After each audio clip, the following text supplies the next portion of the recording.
On se transporte maintenant du côté de Beaupré pour vous parler d'un nouvel outil de prévention pour contrer le phénomène de l'intimidation chez les jeunes. Je parle ici de la nouvelle initiative de la table d'action préventive jeunesse de la Côte-de-Beaupré et de l'île d'Orléans qui a lancé un nouveau documentaire intitulé « Briser le silence ».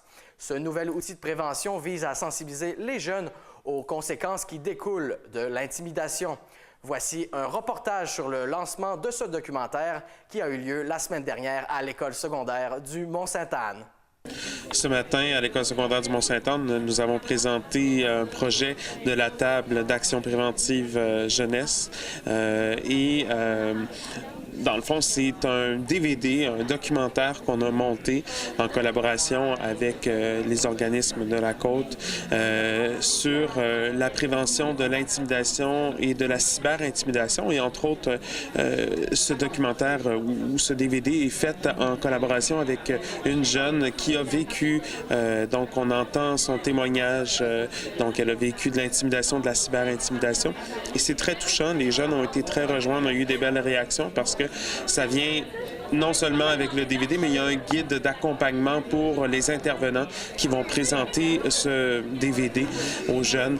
Et donc, on a pu le mettre à l'essai, voir aussi la réaction des jeunes qui a été vraiment positive. Et une des choses qui est ressortie, c'était à quel point on apportait une précision d'information et le témoignage touchant, justement, de Christina.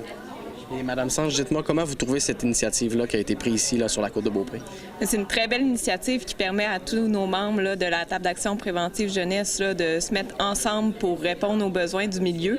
L'intimidation et la cyberintimidation est quelque chose qu'on remarquait se vivait beaucoup chez les jeunes de notre milieu, mais je pense que c'est aussi général ailleurs dans la province.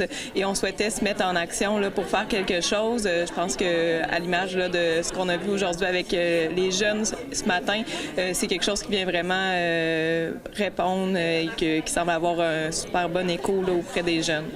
Et puis, moi, la question qui me vient en tête, de quelle façon ça va être diffusé, de quelle façon ce DVD-là et le guide pour l'accompagner va prendre forme? Pour notre territoire, nous, de la table d'action préventive jeunesse, on avait fait le projet pour nos membres. Donc, une copie du DVD va être donnée à chacun des membres pour le diffuser ensuite auprès de leurs jeunes dans les organismes communautaires ainsi que les écoles du territoire. Et pour ce qui est plus régionalement, je vais parler du projet à d'autres tables d'action préventive jeunesse pour voir si ça serait possible de le déployer aussi à la grandeur de la région de Québec. Monsieur Fontaine, en terminant, l'intimidation, est-ce qu'on a progressé dans les dernières années en ce qui a trait à ce phénomène qui touche beaucoup les jeunes? Il y a effectivement beaucoup d'interventions précoces qui est fait. Alors, ça l'aide à ce que l'intimidation ne se rende pas à une étape grave ou au moins on prévient davantage. Donc, on peut pas dire que l'intimidation, c'est quelque chose qui n'existera plus, hein? Mais je crois vraiment qu'avec un documentaire comme Briser le silence qui vient d'être lancé ce matin, on agit de façon très précoce afin de s'assurer de pouvoir prévenir plus d'intimidation. Christina, dis-moi pourquoi c'était important pour toi de livrer ton témoignage de ce que tu as vécu dans le passé. Dans le fond, c'est important pour moi parce que je veux sensibiliser le plus de jeunes par rapport à l'intimidation parce que ça a beaucoup d'impact puis de conséquences, pas juste chez la victime, mais aussi sur son entourage. Pour moi, j'ai été victime d'intimidation puis longtemps, ça m'a suivi puis ça m'a affecté, côté moral. Puis il y a eu mon petit frère aussi qui a vécu l'intimidation puis malheureusement, aujourd'hui, il n'est plus là. C'est ça, l'intimidation est partout dans les écoles, même si les adultes ne le voient pas, les élèves n'en parlent pas forcément. C'est sûr que si on présente cette vidéo-là, on va sûrement les élèves vont être plus forcés à en parler, à dénoncer, à place de tout retenir ça en eux. On va aller chercher l'opinion des garçons. Toi, qu'est-ce que ça t'a fait de voir justement le documentaire et aussi le guide qui l'accompagne? Ça m'a touché, mais forcément j'ai vécu ça aussi. Mais forcément, c'est vrai, ça m'a touché. C'est quelque chose vraiment qu'il faut dénoncer, qu'il faut arrêter parce que je trouve ça stupide. Juste essayer de rabaisser les autres pour se sentir meilleur. Souvent, les personnes qui font ça, je trouve, c'est souvent ceux aussi qui ont des complexes aussi qui font ça. C'est pour se sentir meilleur et voir qu'il y a pire que soi, au lieu d'aller chercher de l'aide justement aussi pour se sentir mieux. Parce qu'en voyant d'autres personnes qui ont des problèmes, ils pourraient justement unir leurs forces et se sentir mieux ensemble. Ce qui est pire aussi, c'est le silence quand on dit rien. C'est bon de dénoncer, c'est ce que ça dit aussi dans le DVD. Hein. Oui, c'est le silence aussi parce que on se dit c'est bon, ça va passer, je vais grandir, ils vont arrêter, ils vont voir que c'est pas forcément bien ou savoir juste que c'est jamais arrivé. Et toi, qu'est-ce que tu penses justement du DVD là, que tu as pu visionner? Moi, je trouve ça quand même assez touchant de voir que il y a du monde qui en parle pour pouvoir exprimer ce qu'ils ont vécu. Je trouve que c'est une les jeunes, ça va plus venir leur toucher que, si, mettons, c'est un policier ou juste un enseignant qui vient leur en parler, qui vont se dire « Ouais, mais l'impact n'est pas là. » L'impact, moi, je pense, c'est que vraiment quelqu'un qui s'est déjà fait intimider, qui vient en parler, qui vient dire ce qu'il a vécu, comment il a fait pour s'en sortir.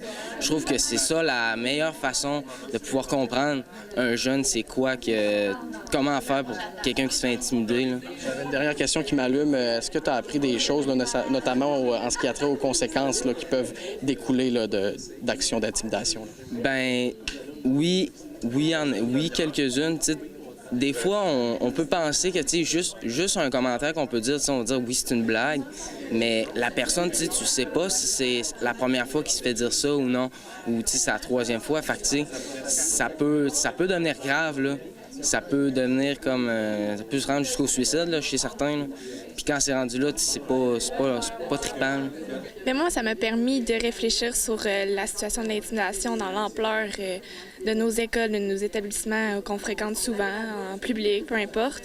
Puis c'est vraiment fabuleux. Je veux vraiment que ça fasse le tour de l'école. Justement, moi, je fais partie d'un programme à mon école.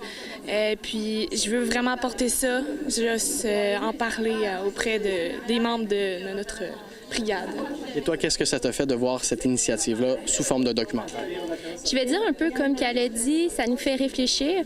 Surtout, je pense, les témoins d'intimidation, on peut être témoin à l'école, que ça peut être aussi sur le virtuel, la cyber-intimidation, puis la façon qu'ils nous proposaient, qu'ils nous le montraient, ça nous donnait des ressources pour aider ces personnes-là, leur dire « tu peux aller voir ça, tu peux aller voir tel enseignant », que dénoncer, c'est pas saouler, que ça peut être un point positif d'aider la personne qui est victime ou qui en fait. Mesdames, merci beaucoup pour ces commentaires. Merci. Merci.